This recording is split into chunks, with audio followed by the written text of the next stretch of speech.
धौलका तालुका के करियाना गांव के नटूभाई भोजाभाई सोलंकी कायदेसर हुक्म मिलने के बावजूद अपने दायरे की जमीन के बाजू में निकलते रास्ते का नहीं कर सकते हैं उपयोग।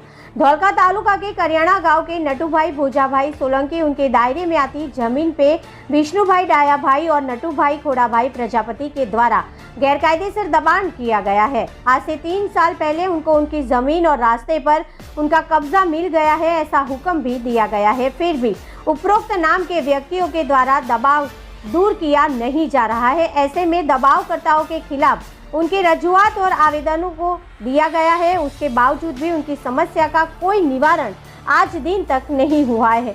तब जाके नटूभाई भोजाभाई सोलंकी के द्वारा मीडिया का सहारा लेकर अपनी आप बीती बताई है। ऐसे में देखना रहा कि करियाना गांव के नटूभाई भोजाभाई सोलंकी को अपने दायरे में आती जमीन का और रास्ते पर कब्जा कब तक मिलेगा।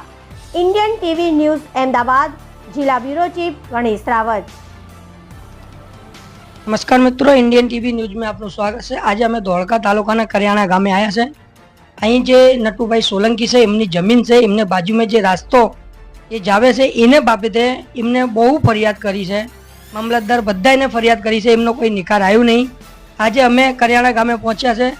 નટુભાઈ સોલંકી આપણે જોડે ઉપસ્થિત છે, એમને જોડે વાતચીત કરીએ। એમને જમીનને મારું નામ નટુભાઈ ભોજાભાઈ સોલંકી છે। હું ગામ કરિયાણા તાલુકા ધોળકાનો રહેવાસી છું। મારે રસ્તા બાબતની તકલીફ હતી। એ રસ્તા માટે તકલીફ માટે થઈને મેં મામલતદાર કોર્ટની અંદર 4.5 વર્ષ પહેલાં અરજી કરવામાં આવી હતી। એ મારી રસ્તા માટેની અરજી તાલુકા પંચાયત મામલતદાર શ્રી પ્રીતિબેને હુકમ રજૂ કરવામાં આવેલો। એ હુકમની અંદર એ હું મારી દાવા હજુર મંજૂર કરવામાં આવેલી હતી, છતાં પણ આજ સુધી કોઈ પણ મારા એ રસ્તાનો નિકાલ કરવામાં આવેલ નથી।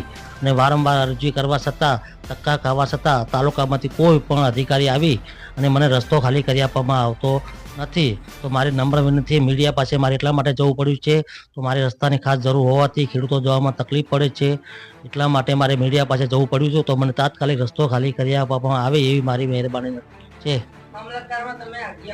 હા, રજૂઆત કરી છે। અમે મને એવું કીધું કે હું કોર્ટ પોલીસ સ્ટેશન અમે જાણ કરશું, પછી પોલીસ આવશે, પણ આજ સુધી જાણ કરવામાં આવેલ નથી। શરૂઆતમાં એકવાર કોર્ટ પોલીસ સ્ટેશન આવીને ગઈ હતી, પછી ફરીવાર હજુ કોર્ટ પોલીસ સ્ટેશન આવી નથી। મારી બાજુની અંદર નટુભાઈ ખોડાભાઈ પ્રજાપતિનું ખેતર છે અને બીજી બાજુ નટુભાઈ વિષ્ણુભાઈનું ખેતર આવેલ છે। બેની વચ્ચે રસ્તો છે।